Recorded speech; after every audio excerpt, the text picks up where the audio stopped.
জয় জগৎবন্ধু হরি, জয় শ্রী গুরুদেব, জয় শ্রী ভক্তবৃন্দ। আজ আমি গীতার অষ্টাদশ অধ্যায়ের শেষ শ্লোকটার ব্যাখ্যা করব। যত্র যোগেশ্বর কৃষ্ণ, যত্র পার্থ ধনুর্ধর,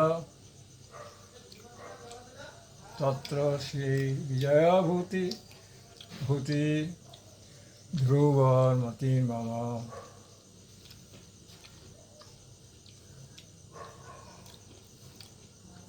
অর্থাৎ যেখানে অর্জুন এবং যোগেশ্বর কৃষ্ণ আছেন, সেখানে সবই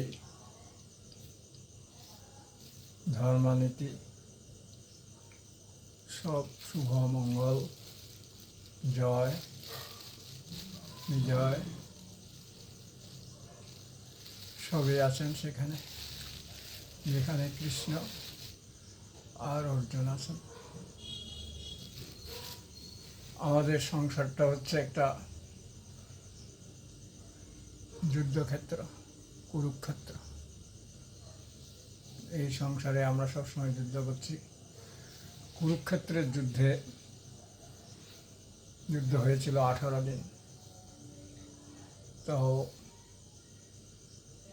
সূর্য ওঠার পর থেকে সূর্য অস্ত যাওয়ার আগ পর্যন্ত। কিন্তু সংসারের ভিতর যুদ্ধ চলছে সারা জীবন, সকাল থেকে সন্ধ্যা, সন্ধ্যা থেকে সকাল। তাহলে সংসারটা একটা ভয়ঙ্কর কুরুক্ষেত্র এবং এখানে ভয়ঙ্কর যুদ্ধ চলছে। আমরা সব অর্জুন, আর আমাদের দেহটা হচ্ছে রথ, আর সারথি হচ্ছেন শ্রীকৃষ্ণ। আমাদের প্রতিটা দেহে অর্থাৎ দেহরথে শ্রীকৃষ্ণ আছেন। শ্রীকৃষ্ণ সেখান থেকে আমাদের অনুপ্রাণিত করেন, পরামর্শ দেন। তার অনুপ্রেরণায় আমরা সব কাজ করি। তাহলে কুরুক্ষেত্র যে আমরা দেখতে যাই, আমাদের সংসারটা যে একটা কুরুক্ষেত্র, সেটা আমরা ভাবি না। আর আমরা যে সব অর্জুন, সেটাও ভাবি না। আর শ্রীকৃষ্ণ যে প্রতিটা মুহূর্তে আমাদেরকে দিয়ে করাচ্ছেন, অনুপ্রেরণা দিয়ে করাচ্ছেন, সেটাই আমরা ভাবতে পারি না। তাহলে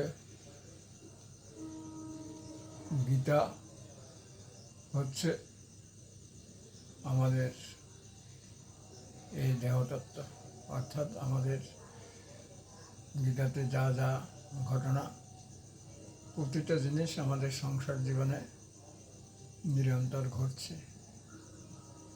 যে আমাদের দেহে সৎ অসৎ বুদ্ধি আছে, এখানে কুরু পাণ্ডব, এখানে সব।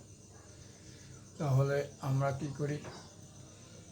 আমরা যে এই যুদ্ধক্ষেত্রে জয়লাভ করতে পারি কখন এই যুদ্ধেও আমরা শান্তি পাব, যখন আমরা ভাবব ভগবানের ইচ্ছায় জগতে সব কিছু হয়। আমি যা কিছু করছি, ভগবান আমাকে আমার হৃদয়ে অনুপ্রেরণা দিয়ে দিচ্ছেন, আমার রথকে চালিত করছেন। যেমন অর্জুনকে অনুপ্রাণিত করেছিল রথে বসে, ভগবান শ্রীকৃষ্ণ আমারও দেহ রথে বসে আমাকে অনুপ্রেরণা দিচ্ছেন। প্রতিটা কাজই ভগবানের অনুপ্রেরণায় হয়, এটাই ভাবতে হবে। জগতের প্রত্যেকটা জীব জন্তু ভগবানের চাকর চাকরানি। ভগবান যেভাবে চালায় সেভাবে চলে, যেভাবে অনুপ্রেরণা দেয় সেভাবে সে অনুপ্রেরণা অনুযায়ী তারা সব কাজ করে। সুতরাং এই জগতের সবই ঈশ্বর সেবা। একটা কুকুর যে অপরিচিত লোক দেখলে ঘেউ ঘেউ করে, সেটিও তার সেবা। সেটাই সেই কাজ করতে সে পাঠিয়েছে। এই জগতে কারো জন্ম বৃথা না, সবই ভগবান করিয়ে নেয়। কেউ যদি বলে যে জীবনে আমি সার্থকতা লাভ করতে পারিনি, সেটা ভুল কথা। কেননা প্রত্যেকের জীবনে সার্থক। কারণ ভগবান যাকে দিয়ে যেটা করার সেটা ঠিকই করিয়ে নেয়। আপন ইচ্ছা জীব কোটি বাঞ্ছা করে, কিন্তু ঈশ্বরের ইচ্ছা যে সেই ফল হয়। আমাদেরকে দিয়ে ভগবান তার ইচ্ছাই পূরণ করেন। এই রবীন্দ্রনাথ বলেছিলেন যে সীমার মাঝে অসীম তুমি বাজাও আপন সুর, আমার মাঝে তোমার প্রকাশ তাই এত মধুর। আমাদের মধ্য দিয়েই ভগবান তার ইচ্ছা পূরণ করেন, আমাদেরকে দিয়ে কাজ করিয়ে নেন।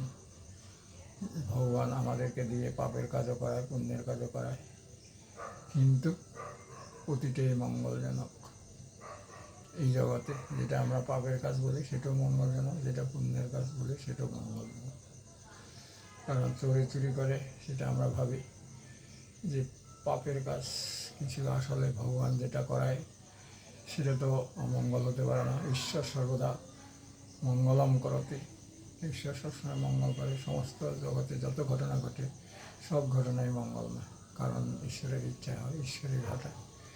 তাহলে ঈশ্বরের গুণের জন্য এই জগতে জীবজন্তু গাছপালা তৃণলতার জন্য, শুধু ভগবানের ইচ্ছা পূরণের জন্য। সুতরাং আমরা সবাই ভগবানের ইচ্ছা পূরণ করি। ভগবানের কোনো ইচ্ছেই অপূর্ণ থাকে না, আমাদেরকে দিয়ে করায়। জয় জগৎ বন্ধ করি। জয় শ্রী গুরুদেব, জয় শ্রী ভক্তবৃন্দ।